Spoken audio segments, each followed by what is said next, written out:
اپنی آزمائشوں کو اپنی تربیت گاہ بنا لو، تاکہ جب کل تمہاری کامیابی کی داستان لکھی جائے تو اس کا ہر صفحہ صبر کے روشن حروف سے جگمگا رہا ہو اور آپ سرخرو ہو کر کھڑے ہوں۔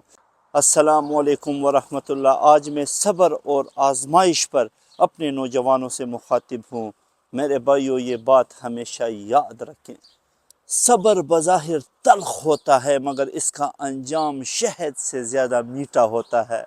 قرآن دل کو یقین دلاتا ہے، ان مع العسر یسرا، کہ ہر تنگی کے ساتھ آسانی جڑی ہوئی ہے، مگر انسان آزمائش کے لمحے میں یہ بھول جاتا ہے اور ہر مشکل کو ہمیشہ کے لیے سمجھ لیتا ہے، ہر رکاوٹ کو آخری حد مان لیتا ہے۔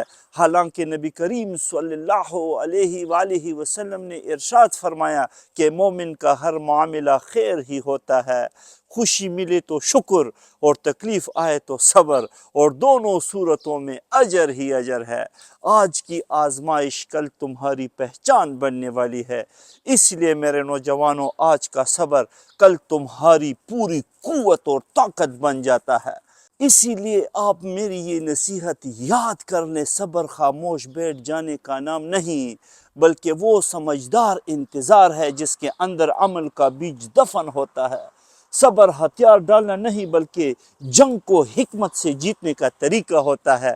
جو صبر کرتا ہے وہ محض حالات سے نہیں گزرتا بلکہ خود کو نکھارتا ہے، وہ بوجھ نہیں اٹھاتا بلکہ اپنے وجود کو مضبوط بناتا ہے۔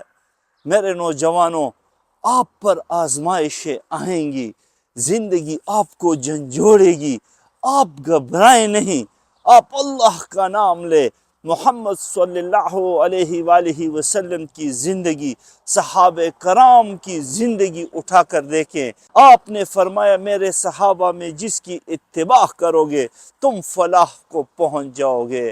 میرے نوجوانوں، میں آج آپ کو سنانا چاہتا ہوں، اپنی آزمائشوں کو اپنی تربیت گاہ بنا لو، تاکہ جب کل تمہاری کامیابی کی داستان لکھی جائے تو اس کا ہر صفحہ صبر کے روشن حروف سے جگمگا رہا ہو اور آپ سرخرو ہو کر کھڑے ہوں۔ آپ اپنی منزل کا تعین کریں، آگے بڑھیں، زندگی میں کامیابی آپ کا انتظار کر رہی ہے۔ بہت شکریہ۔ السلام علیکم ورحمۃ اللہ۔